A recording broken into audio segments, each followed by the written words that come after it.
ओ झोपायची वेळ झाली तरी अजून झोपत नाही भवानीबाई. हं? सारखे आबा पाहिजेत जवळ. बर, बसतो आम्ही. हं? काय म्हणता? गोष्ट सांगू? सांगतो गोष्ट. आपल्या राजपुत्राची एक दिवस द्विधा मनस्थिती होती. राजपुत्राला एक आदेश येतो. त्याला कळतच नाही आदेशाचं पालन करावं की करू नये. जर आदेशाचं पालन केलं तर राजपुत्राची नाचक्की होणार होती. आणि पालन केलं नाही तर त्याच्या आबासाहेबांचा आदेश डावलला जाणार होता. आणि आबासाहेबांचा आदेश डावलणं म्हणजे देवाचा आदेश डावलण्यासारखं होतं. राजपुत्राला कळतच नव्हतं काय करावं. आदेश पाळावा की पाळू नये. काय तुम्ही सांगताय? बर, एक काम करू. तुम्ही जर आमचं हे डावं बोट धरलं तर राजपुत्र आदेश पाळणार नाही आणि उजवं बोट पकडलं तर राजपुत्र आदेशाचं पालन करणार. सांगा जरा जरा कुठलं बोट धरता बघू बघू. डावं बोट म्हणजे आदेशाचं पालन करायचं नाही आणि उजवं बोट म्हणजे आदेश पाळायचा, वडिलांच्या आदेशानुसार जायचं.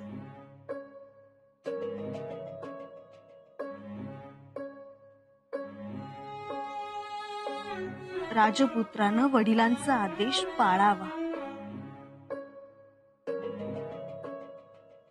युवराज ऐका ना आमचं. आबासाहेबांचा आदेश पाळा. सज्जनगडात जावं. जातो आम्ही सज्जनगडास. पुढे पुढचं पुढे. पुढचं पुढे का? आम्ही जर सज्जनगडाला गेलो तर आम्हाला रायगडावरून बोलावणं येईल ना?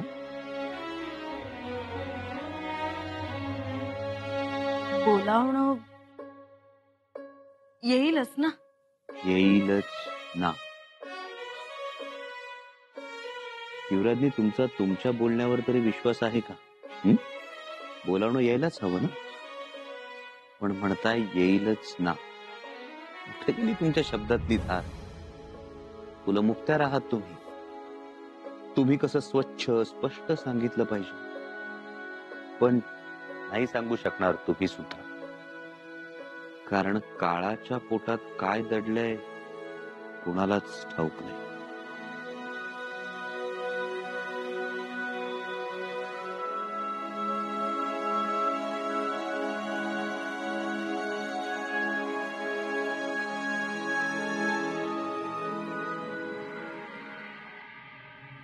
आप हमारे सल्तनत के वफादार सरदार हो। पिछले 2 सालों से आप यहाँ हैं। हम जानना चाहेंगे इन 2 सालों में आपने क्या क्या काम किए। हुजूर, इस मुल्क में इतनी ऊंची पहाड़ी है जहाँ संभा और शिवाजी से एक साथ मुकाबला करना आसान बात नहीं है। ये आपका नजरिया हुआ। यही हकीकत है हुजूर। इसलिए हमने एक अलग चाल सोची है। हम जीतेंगे जंग के सिवा। क्या आप जानते हैं इन 2 सालों में सल्तनत को कोई किला नहीं मिला और ना ही कोई चीज, मगर इस फौज का पूरा खर्चा सल्तनत उठा रही है और आप कोई चाल रचाकर हाथ पर हाथ धरे बैठे हो। हुजूर सुनिए तो, हमारी चाल ऐसी है कि संभा हमारे साथ दोस्ती करेगा और बगावत के लिए तैयार हो जाएगा। संभा एक बार हमारे साथ जुड़ गया तो समझ लीजिए शिवा का राज खत्म हो जाएगा। संभा आ रहा है, लेकिन कब आएगा संभा? थोड़ा सब्र और हुजूर। संभा और रायगढ़ वालों में गलत फहमियां हैं और ये दूरियां दिन ब दिन बढ़ती चली जा रही हैं। देखना हुजूर, अब वो दिन दूर नहीं जब संभा कटी पतंग होगा और उसकी डोर जिसके हाथ में होगी उसी की होगी पतंग। और इस बार ये डोर हमारे हाथ में है। हम संभा को लड़ाएंगे शिवा के खिलाफ। आप आलमगीर के सरदार हो। आलमगीर सपनों पर नहीं हकीकत पर भरोसा करते हैं। हमें बस आपकी जीत की खबर सुननी है और कुछ नहीं। या तो संभा को हमारे फौज में ले आओ या तो लड़ाई शुरू करो। हुजूर बस एक मौका और। हम पांडे सरदार को संभा के पास भेजेंगे उसे मनाने के लिए, और हमें पूरा यकीन है कि इस बार पांडे सरदार संभा को मनाकर ही वापस लौटेंगे। एक बार संभा हमारे कब्जे में आ गया तो देखना, बिना जोखिम के एक भी जान जाए बगैर ये मुल्क हमारे कब्जे में होगा। इससे सल्तनत को फायदा होगा ही, लेकिन कई गुना ज्यादा फायदा आपको होगा। वरना बादशाह सलामत अगर खफा हो गए तो अंजाम क्या होगा ये आप अच्छी तरह जानते हैं। वहिनीसा, शेवटी दादासाहेबांनी काय निर्णय घेतला आहे? आबासाहेबांच्या आदेशाचं पालन करणार आहेत ना? काय करणार आहेत आम्हाला काही अंदाजच येत नाहीये बत्ताशीबाई। एकदा वाटतं की पाळतील आदेश, जातील परळीला, पण मध्येच वाटतं भलतेच वेध लागलेत त्यांच्या मनाला, सतत विचारात असतात। विचारात असू द्यात, पण तुम्ही सतत याच विषयावर त्यांच्याशी बोलत राहा। बोलता बोलताच आपल्याला त्यांच्या मनाचा कल जाणून घेता येईल। काय बोलायचं? हल्ली काही बोलायला गेलं की लगेच राग येतो, उलट आपल्यालाच प्रश्न विचारतात। आम्हाला मान्य आहे की त्यांच्या मनाचा कोणीच विचार करत नाही, पण म्हणून डोक्यात राग घालून घेतली म्हणजे भीती वाटते हो। संतापाचं ठीक आहे, तो काय निवळेलच, पण त्या दिलेर खानाची सावली सुद्धा त्यांच्यावर पडू देता कामा नये। दिलेर खानाकडेच जातील असं नाही। परवा उत्तरेचा नकाशा काढून बसले होते, मध्येच म्हणाले की यापेक्षा आम्ही वीरमरण पत्करू। नक्कीच त्यांच्या डोक्यात वेगवेगळ्या विचारांचा थैमान सुरू आहे। या विचारातून त्यांनी काही टोकाचा निर्णय घेऊ नये हीच आई भवानी चरणी प्रार्थना। मग आता आपण काय करायचं? देवावर भार ठेवून नुसता बघत बसायचं का? आम्हाला असं वाटतं की आपण परळीला जावं सर्वांनी। तिथे गेल्यानंतर आपण पुढील आदेशाची वाट पाहू। वहिनीसा, यातून आपला एक फायदा आहे, तो दिलेर खान दादासाहेबांपासून दूर राहील। त्यांच्या मनात असतं ना तर केव्हाच परळी गडावर जाऊन समर्थांची भेट घेतली असती, पण मनात नसताना फक्त आदेश आला म्हणून जाणं त्यांना अपमानास्पद वाटतंय। रायगडावरील मंडळी त्यांच्या विरुद्ध कटकारस्थानं रचतायत असं वाटतंय त्यांना। वाटतंय नाही वहिनीसा, हे अगदी तसंच आहे। म्हणून आम्ही म्हणतो, दादासाहेबांनी आता एक जरी चुकीचा निर्णय घेतला ना तरी खूप मोठा अनर्थ होईल। तुमच्या दादासाहेबांना शांत केलंच पाहिजे। पत्ताशीबाई, यावेळी आम्ही स्वतःच खूप गोंधळलेले आहोत। आहो, आपण परळी गडावर गेलो, समर्थांची भेट घेतली, अनुग्रह सुद्धा घेतला। पुढे पुढे काय? पुढे काही आदेश येईल या आशेवर फक्त वाट बघत बसायची, एवढंच आपल्या हाती आहे। आणि रायगडावरून काही आदेश आलाच नाही तर तुमच्या दादासाहेबांना अडवणं कोणालाच जमणार नाही। अचानक आलेला पाण्याचा लोंढा जसा स्वतःची वाट तयार करत जातो, तसेच युवराज स्वतःची वाट जोखाळतील। आणि भीती वाटते की ती वाट स्वराज्याच्या हिताची असेलच असं नाही।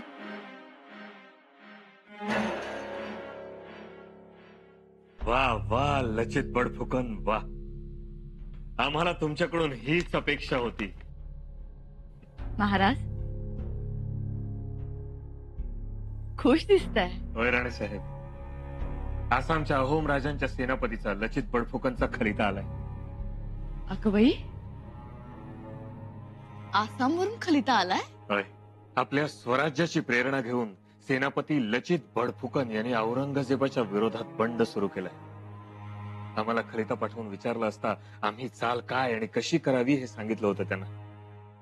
आम्ही त्यांना म्हटलं होतं, पूर्वेकडून तुम्ही आणि पश्चिमेकडून आम्ही असे एकत्र त्या औरंगजेबावर हल्ला करू। आमची ही कल्पना त्यांना खूपच आवडली. राणीसाहेब, आता राजा छत्रसाल, राजा अहोम आणि दक्षिणेतील इतर काही राजे यांना एकत्र घेऊन आम्ही एक मोठा एल्गार करणार. महाराज, तुमचं कोण ऐकत नाही. तुमच्या आदेशाची सगळेच अंमलबजावणी करतात. फक्त आपलेच मात्र टाळाटाळ करतात. म्हणजे शंभूराजेंनी आपला आदेश मानलाय असं वाटत नाही. ते अजूनही सज्जनगडावर पोहोचले नाही. जातील, आम्हाला विश्वास आहे. सज्जनगडावर एकदा का त्यांना योग्य दिशा मिळाली की मग आमची चिंता मिटली म्हणायची. आज मातोश्री म्हणून मुलाची खूपच काळजी वाटू लागली तुम्हाला. तुमची चिंता आम्ही समजू शकतो, नका काळजी करू. शंभूराजेंना आम्ही जिथवर जाणतो ते जातील.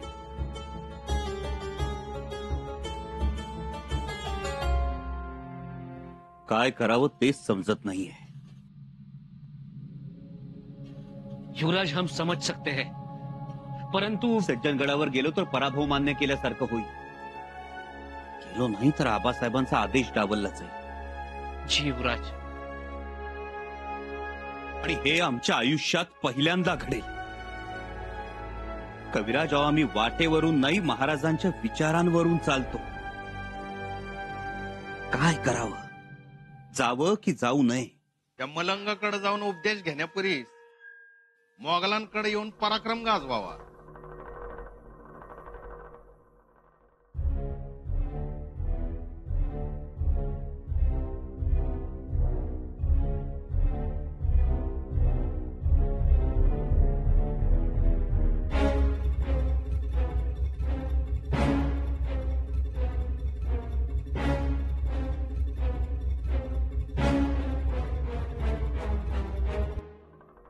या सदरेवर या.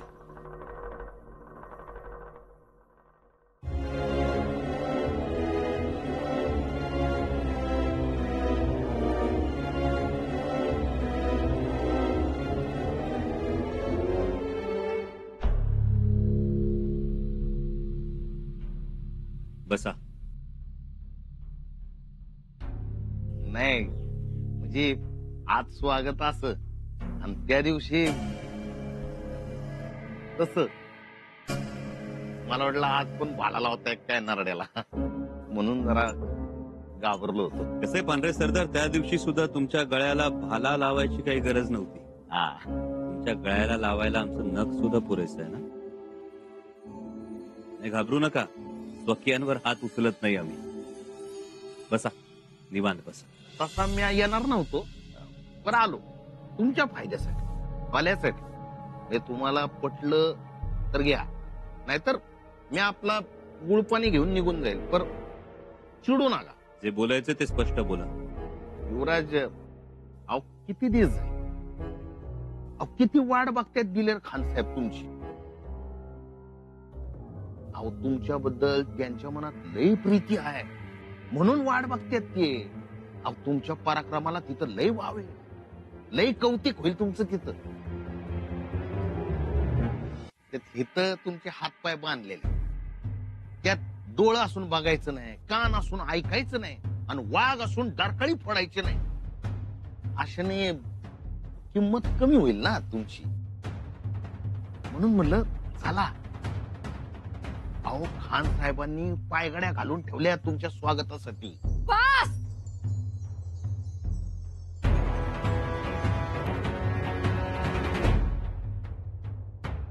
पांढरे सरदार, बास. एक शब्द जरी पुढे बोलला तर जीभ हसडून हातात देऊ आम्ही. उठ. तुमची हिंमत झालीच कशी दादासाहेबांसमोर हे असं बोलण्याची? साहेब, थांबा दादासाहेब, आम्हाला बोलू द्या. तू इथे काय करतोस? साखर पेरणी करायला आलायस. अरे त्या दिलेर खानाच्या फेकलेल्या तुकड्यावर पोचलेले तुम्ही इथे गोंडा घोळत येता आणि शिवपुत्राचा बुद्धिभेद करता. तुम्हाला काय वाटतं त्यांनी मोगलांना मिळावं आणि शिवविचारांवर पाणी सोडावं. अक्कासाहेब, दादासाहेब, आम्हाला हा माणूस इथे नको, नाही तर सांगितलं नाही म्हणाल. मागच्या वेळी आमच्या दादासाहेबांनी तुमच्या नरड्याला भाला लावला होता. आता आम्ही भाला लावून थांबणार नाही, आर पार करू. निघा. चुकी झाली, माफी असेल, जातो.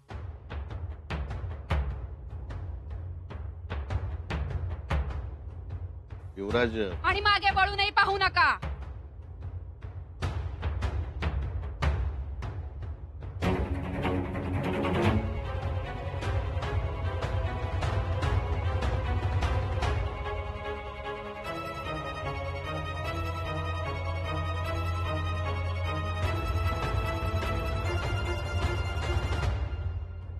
कविराज, जी.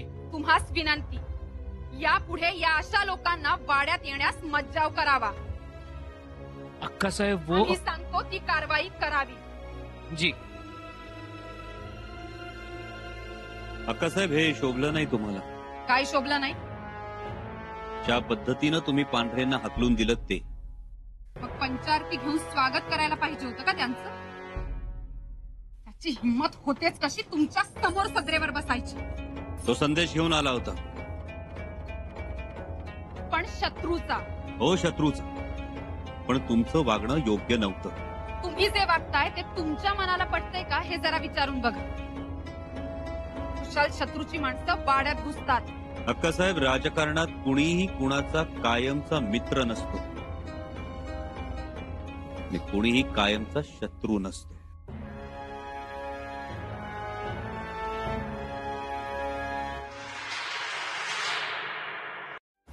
युवराज, काय चाललंय हे? काय चाललंय? आपलं बोलणं झालं होतं ना. आम्ही तुम्हाला विनंती केली होती की परळी सज्जनगडावर जा म्हणून. मग तरीही तुम्ही त्या पांढऱ्यांना सदरेवर आणून का बसवलं? मुळात तो आलाच का? आणि आला तो आला, तोंड वर करून सगळी आदब विसरून तुम्हाला म्हणतो की त्या दिलेरखानाकडे चला. त्याची हिंमतच कशी होते? तो बोलू शकतो. तो बोलू शकतो. मग याआधी तो आला होता तेव्हा त्याच्या गळ्यात भाल्याचा फाळ का लावला? तेव्हा आम्हाला आबासाहेबांचा खलिता आला नव्हता. अहो, मग आबासाहेबांचा खलिता आला हे काय वाईट आहे? युवराजनी, तुम्ही या राजकारणात पडू नका. का पडू नको? स्वराज्याच्या कुलमुखत्यार आहोत आम्ही, आणि त्याआधी तुमच्या पत्नी आहोत. आम्हाला बोलू द्या. खूप ऐकून झालंय आमचं, आता आणखी काही सांगू नका. आम्ही तुम्हाला सांगणार. एक गोष्ट लक्षात घ्या, आबासाहेबांचा हा आदेश जर तुम्ही पाळला नाही तर रायगडावर गैरसमजाचा पूर येईल. कधी नसतो रायगडावर गैरसमजाचा पूर. हो, आबासाहेबांचा आदेश पाळला गेला नाही तर दिसताना ते चांगलं दिसणार नाही. आबासाहेबांच्या समजुतीस धक्का बसेल. आणि जर तुम्ही परळी सज्जनगडास गेला नाही तर त्या दिलेरखानाच्या आशा पल्लवित होतील. होऊ द्या, झाल्यात. अहो, मग आज त्याने माणूस पाठवला, उद्या पालखी पाठवेल. आमचं फक्त एवढंच म्हणणं आहे की हे सगळं आता कुठेतरी थांबायला हवं. ते आता आमच्या हातात राहिलेलं नाही. तुमच्याच हातात आहे. परळी सज्जनगडात जावं आपण. आम्ही विचार करतो आहोत त्याबद्दल. आम्ही हात जोडतो युवराज. आम्हीच हात जोडतो तुम्हा सगळ्यांना. ऐका ना युवराज, आमच्यासाठी जा. नाही म्हणू नका. आम्ही आजवर कुठल्या गोष्टीला नाही म्हणू शकलो?